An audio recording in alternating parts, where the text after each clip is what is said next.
नमस्कार दोस्तों, स्वागत है आप लोगों का हमारे YouTube चैनल आरटी शिकवाल के ऊपर। दोस्तों, हम अभी अपनी YouTube चैनल पे ओशो की बुक मैं मृत्यु सिखाता हूँ की समरी हिंदी भाषा में कर रहे हैं और ये सीरीज़ हमारे चैनल पे कंटिन्यू चल रही है। अब तक हमने इस सीरीज़ के कुल 44 एपिसोड अपने चैनल पे अपलोड कर दिए हैं और आज हम आप लोगों के लिए 45वां एपिसोड लेकर आए हैं। मित्रों, ओशो की किताब के अंदर कुल 15 प्रवचन है, जिसमें से हमने 10 प्रवचन को पूरा कर लिया है और आज हम 11वां प्रवचन शुरू करने जा रहे हैं, जिसका नाम है संकल्पवान हो जाता है आत्मावान।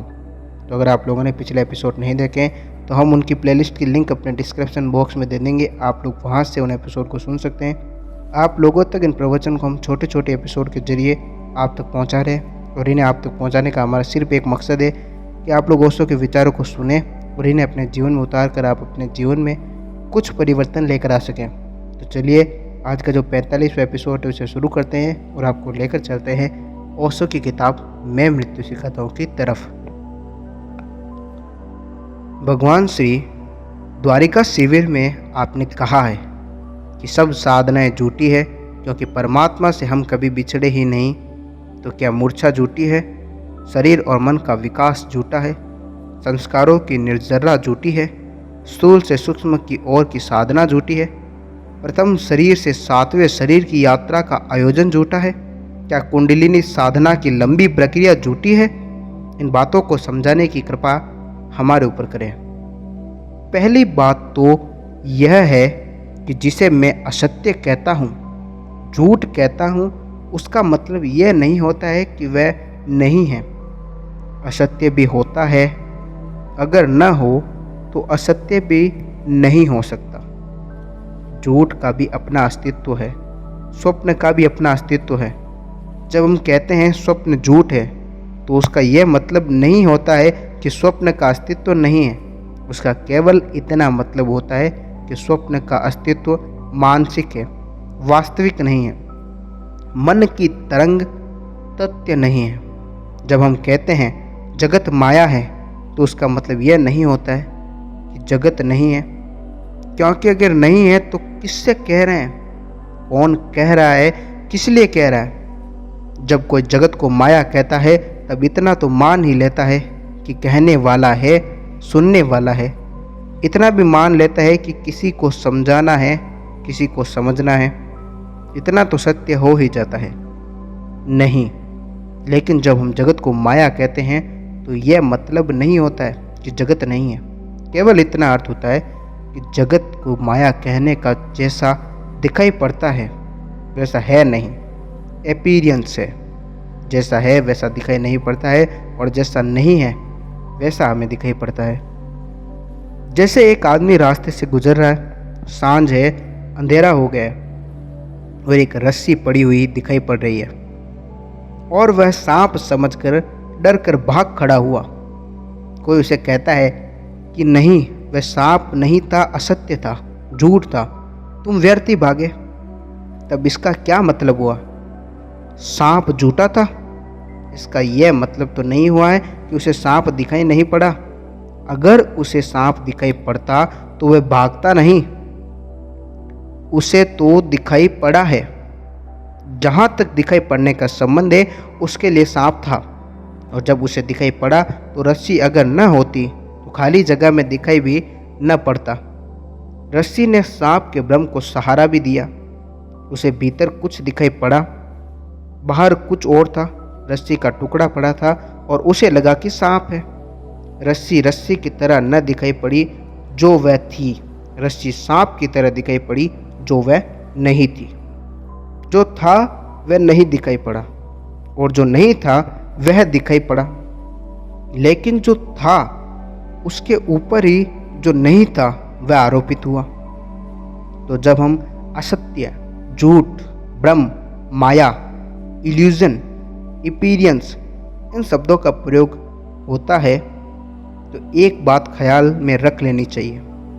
इसका यह मतलब नहीं है, अब समझ लो कि जो आदमी भाग खड़ा हुआ है सांप देखकर, हम उसे बहुत समझाते हैं कि वहाँ सांप नहीं है, लेकिन वह कहता है कि मैं कैसे मानूं, मैंने सांप देखा है। हम उससे कहते हैं तू वापस जाकर देख। वह कहता है कि एक लकड़ी दे दो मेरे हाथ में। तो मैं जा भी सकता हूँ। अब मुझे पता है कि सांप वहाँ नहीं है, लकड़ी ले जाना बेकार है, लेकिन उसे पता है कि सांप वहाँ है और लकड़ी ले जाना सार्थक है। मैं उसे एक लकड़ी दे देता हूँ। तुम मुझसे कहोगे कि जब सांप नहीं है तो आप लकड़ी क्यों दे रहे हैं? तब तो आप भी मान रहे हैं कि सांप वहाँ है। फिर भी मैं तुमसे कहता हूँ कि सांप नहीं है, सांप झूठा है, लेकिन तुम्हें दिखाई पड़ा है और तुम्हारे जाने की हिम्मत नहीं है। तुम्हारे लिए तो सच ही है। मैं तुम्हें एक लकड़ी देता हूँ कि यह लो, ले जाओ। अगर सांप हो तो मार डालना, अगर न हो तब तो कोई सवाल ही नहीं है। मनुष्य को जो दिखाई पड़ रहा है जीवन में, वह जीवन का सत्य नहीं है। वे पूरी तरह जाग कर देखा जाए तभी सत्य दिखाई पड़ेगा। जिस मात्रा में हम मूर्छित हैं, उसी मात्रा में हम सत्य के भीतर झूठ का मिश्रण है। जिस मात्रा में हम सोए हुए हैं, उसी मात्रा में जो हम देख रहे हैं वह विकृत है, परवेंटेड है। वह वही नहीं है जो है। एक बात तो ये, लेकिन जो सोया हुआ है उससे हम कहते हैं कि नहीं, सब असत्य है, सब माया है। लेकिन वह कहता है कि मैं कैसे मानूं माया है, मैं कैसे मान लूँ कि ये सब माया है। मेरा लड़का बीमार पड़ा है, मैं कैसे मानूं कि ये सब माया है। मैं भूखा हूँ, मैं कैसे मानूं कि ये माया है। क्योंकि मुझे मकान चाहिए, मैं कैसे मानूं कि ये सब बातें माया है। क्योंकि शरीर है, पत्थर मारता हूँ शरीर पर तो खून निकलता है और दर्द भी होता है। तब इसके लिए क्या किया जाए? इसे जगाने के लिए कोई उपाय खोजना पड़ेगा, और जो उपाय होंगे वे लकड़ी की भांति होंगे। और जिस दिन ये जाग जाएगा, उस दिन उन उपायों के साथ वही व्यवहार करेगा जो कि उस दिन उस आदमी ने लकड़ी को दे दी थी। और लकड़ी के साथ वह जब सांप के पास जाएगा, पाएगा कि रस्सी है, तो वह हंसेगा और लकड़ी फेंक देगा और कहेगा कि सांप तो झूठा है, झूठा था ही। लकड़ी को भी ढोने का भी नाहक व्यर्थ हुआ है। और शायद वह लौट कर मुझ पर नाराज भी होगा कि आपने इतनी देर लकड़ी दी रखने के लिए, नाहक ढोना पड़ा वहाँ तक। वहाँ सांप नहीं था। जिसे मैं ध्यान कह रहा हूँ, या जिसको कुंडलिनी कह रहा हूँ, या जिसे साधना की प्रक्रिया कह रहा हूँ, वे असल में उसकी तलाश है जो नहीं है। और जिस दिन तुम उसे देख लोगे ठीक जाकर कि नहीं है कुछ भी, उस दिन सब प्रक्रिया बेकार हो जाएगी, सब बेमानी हो जाएगी। उस दिन तुम कहोगे बीमारी भी झूठ थी, इलाज भी झूठ था। असल में झूठी बीमारी का सही इलाज नहीं हो सकता, या कि हो सकता है। अगर बीमारी झूठ है तो सही इलाज कभी भी नहीं हो सकता है। लेकिन झूठी बीमारी के लिए झूठा इलाज चाहिए।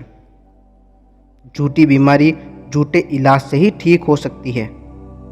दो झूठ भी एक दूसरे को काट देते हैं। इसीलिए जब मैं कहता हूँ कि समस्त साधना की प्रक्रिया इस अर्थ में असत्य है, असत्य इस अर्थ में है कि जिसे हम खोज रहे हैं, हमने उसे कभी खोया ही नहीं है। रस्सी पूरे वक्त रस्सी है, वह एक क्षण को भी सांप नहीं बनी है। रस्सी हमने खो दी है, लेकिन सामने रस्सी पड़ी है, लेकिन हमने खो दी है। वह एक क्षण को सांप नहीं बनी, लेकिन हमारे लिए सांप है। ऐसा सांप जो एक क्षण को भी नहीं है। अब एक बड़ी उलझाव की स्थिति है। हे रस्सी, दिखता सांप है, सांप को मारना है, रस्सी को खोजना है। बिना सांप को मारे रस्सी को खोजना मुश्किल है, और बिना रस्सी को खोजे सांप का मरना भी मुश्किल है। अब कुछ करना पड़ेगा, और जो कुछ भी हम करेंगे होगा क्या उससे? इतना ही होगा ना कि जो नहीं था दिखाई पड़ जाएगा, नहीं जो है दिखाई पड़ जाएगा जो है। और जिस दिन हम जानेंगे उस दिन क्या हम कहेंगे कि हमने कुछ उपलब्ध किया? क्या उस दिन हम कह सकेंगे कि सांप हमने खोया और रस्सी हमने पाई? क्योंकि सांप तो था ही नहीं जिसे खोया जाए, और रस्सी सदा ही थी, पाने की कोई ज़रूरत ही न थी। वह थी वहाँ मौजूद, वहीं मौजूद थी वह। इसलिए बुद्ध को जब ज्ञान हुआ, पहली सुबह जब लोग उनके पास आए और उनसे पूछने लगे कि आपको क्या मिला, तो बुद्ध ने कहा, ये मत पूछो, मिला मुझे कुछ भी नहीं। तो उन लोगों ने कहा, इतने दिन की मेहनत बेकार गई। आप बरसों से तपस्या करते हैं, खोज करते हैं। बुद्ध ने कहा, अगर मिलने की भाषा में पूछते हो तो बेकार गई, क्योंकि मिला मुझे कुछ भी नहीं है। बुद्ध ने उन लोगों से कहा कि मुझे कुछ भी नहीं मिला है, लेकिन फिर भी मैं तुमसे कहता हूं कि तुम भी गुजरो उसी रास्ते से, तुम भी करो वही। उन लोगों ने कहा, आप पागल तो नहीं हैं, क्योंकि जो बेकार ही गया उसको हम क्यों करें? बुद्ध ने कहा, मिला तो कुछ नहीं, लेकिन खोया जरूर। वह जो नहीं था उसे खोया, जो था ही नहीं और जिसे मैं समझता था है उसे खोया, और जो सदा से मिला ही हुआ था, पाया ही हुआ था, जिसे पाना ही नहीं था, लेकिन जिसे झूठ के पर्दे के बीच मैंने समझा था कि नहीं है, उसे पाया। अब इसका क्या मतलब हुआ? जो मिला ही हुआ था वह फिर मिला। कैसे कहें इसको? जो पाया ही हुआ था उसको पाया, जिसे कभी पाया ही नहीं गया था उसको खोया। तो जब मैं कह रहा हूँ कि सारी साधना की प्रक्रिया असत्य है, तो इसका यह मतलब नहीं है, या फिर इसका यह मत नहीं करना। मैं सिर्फ इतना ही कह रहा हूँ कि तुम इतने गहरे असत्य में गिरे हो कि सिवाय उसके विपरीत असत्य के और कोई काटने का उपाय नहीं है। तुम इतने झूठ की तरफ चले गए हो कि तुम लौटोगे तो इतना रास्ता तुम्हें झूठ का ही पार करना पड़ेगा जितना तुम झूठ में चले गए हो। समझो कि मैं इस कमरे में 10 कदम अंदर चला गया।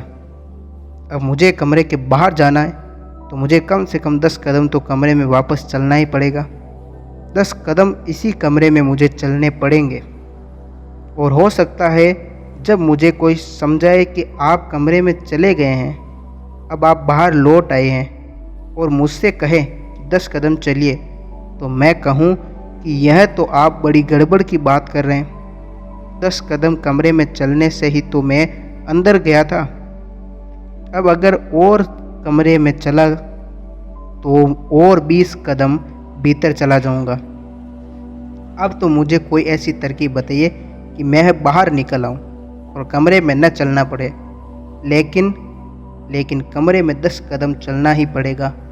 हाँ, रुख अलग होगा, दिशा अलग होगी, चेहरा बदल गया होगा। जहाँ पहले मुंह था वहाँ अब पीठ होगी, और जहाँ पहले पीठ थी वहाँ अब मुख होगा। झूठ में हम जी रहे हैं, साधना में तो सिर्फ चेहरे बदलते हैं। साधना सिर्फ चेहरा बदलेगा, जीना तो झूठ में ही पड़ेगा। जहाँ पीठ थी वहाँ मुंह हो जाएगा, जहाँ मुंह था वहाँ पीठ हो जाएगी। लेकिन जितना हम झूठ में उतरते जाएंगे या फिर उतर गए हैं, उतना हमें वापस लौटना पड़ेगा। जिस दिन हम लौट कर आएंगे उस दिन हम पाएंगे कि बड़े मज़े की बात हो गई है। ये ऐसी ही है जैसे एक आदमी को गलत दवा दे दी गई हो तो एंटीडोट देना ही पड़ेगा। अब एंटीडोट देने की कोई ज़रूरत न थी, लेकिन गलत दवा दे दी। अगर गलत दवा न दी गई होती तो उसे यह एंटीडोट भी नहीं देना पड़ता। अब गलत दवा, उसका जहर उसके शरीर में चला गया है, उससे उल्टा जहर उसके भीतर फेंकना पड़ेगा। यह भी ध्यान रहे कि यह भी जहर है, क्योंकि सिर्फ जहर ही जहर को काट सकता है। अगर वह पहला जहर था तो यह भी जहर है, सिर्फ इसका रुख और पीठ अलग है। यह उल्टा है उससे, लेकिन है तो जहर ही। तो अगर डॉक्टर आपसे यह कहे कि तुम्हें शरीर में जहर हो गया है, अब हम तुम्हें और जहर देते हैं, तो तुम घबरा ही जाओगे, कहोगे हम वैसे ही मरे जा रहे हैं जहर से। अब आप और जहर देते हैं। वह कहता है कि यह एंटीडोट है तो जहर ही, लेकिन यह उससे उल्टा जहर है। तो जब मैं कह रहा हूँ कि संसार झूठा है तो साधना सत्य नहीं हो सकती, क्योंकि झूठे संसार को काटने के लिए सच्ची साधना से कैसे काटोगे? झूठे प्रेत को मारने के लिए सच्ची तलवार चलाओगे तो खुद ही चोट लग जाएगी। झूठे प्रेत को काटना हो तो झूठी तलवार ही हाथ में रखना पड़ेगा। स्वभावत झूठे प्रेत को काटने के लिए अगर असली बंदूक लेकर चले गए तो झंझट हो जाएगी। असली बंदूक नुकसान पहुंचा सकती है, क्योंकि प्रेत वहाँ है ही नहीं। इसलिए अगर झूठे प्रेत को भगाना हो तो ताबीज़ बांध लेना, वह अच्छा रहेगा। क्योंकि ताबीज़ जो है वह न बंदूक है न तलवार है, वह झूठा इलाज है, वह एंटीडोट है, वह भी झूठा। झूठ का पक्का उससे उल्टा झूठ है। समस्त साधना चूँकि संसार के बाहर निकलने की है, इसलिए संसार को चूँकि मैं ब्रह्म कहता हूँ। ब्रह्म इस अर्थों में है कि जैसा हम समझ रहे हैं वैसा नहीं है, तो उसे काटने के लिए हम क्या करें? जितने गहरे ब्रह्म में चले गए उतने वापस लौटें। और यह मैं क्यों याद दिलाना चाहता हूँ? ये इसीलिए याद दिलाना चाहता हूँ कि एक बड़ा खतरा है। साधक के सामने सदा एक खतरा है। वह खतरा यह है कि भूत से बचने के लिए हम ताबीज़ बांध दें। फिर भूत से तो बचा जा सकता है, लेकिन ताबीज़ को संभाल कर रखता है। जिस भूत से बचाया ताबीज़ ने, वह इस ताबीज़ को हमेशा छाती के पास रखता है। और जितना पहले भूत के होने से डरता था, अब ताबीज़ के खोने से डरता है स्वभावत। क्योंकि जिस ताबीज़ ने बचाया, अब वह इसको खोए कैसे? तो भूत से तो छूटा, लेकिन ताबीज़ से जकड़ गया है। तो इसीलिए इसको याद दिलाना ज़रूरी है कि भूत भी झूठा था और ताबीज़ भी झूठा है। अब भूत कट गया, अब तुम कृपा करके ताबीज़ फेंक दो। तो मैं साधक को निरंतर यह स्मरण रखवाना चाहता हूँ कि जो साधना वह कर रहा है वह गहरे झूठ में उतर जाने का एंटीडोट है, और झूठ का एंटीडोट झूठ ही होगा। जहर को जहर ही काटेगा, सिर्फ विपरीत रुख होगा। लेकिन यह याद दिलाना ज़रूरी है, नहीं तो संसार तो छूटेगा, संन्यास पकड़ जाएगा। संसार तो छूट जाएगा और संन्यास पकड़ जाएगा। दुकान तो छूट जाएगी, मंदिर पकड़ जाएगा। धन तो छूट जाएगा, ध्यान पकड़ जाएगा। और पकड़ना कुछ भी खतरनाक है, क्योंकि जो भी पकड़ जाएगा वह बंधन बन जाएगा। वह चाहे धन हो और चाहे ध्यान हो। ठीक साधना उस दिन जानना जिस दिन ध्यान की ज़रूरत न रह जाए, जिस दिन ध्यान बेकार हो जाए। आज के लिए इतने ही। मिलेंगे हम आप लोगों से कल नए एपिसोड में। तब तक आप लोग अपना ख्याल रखें।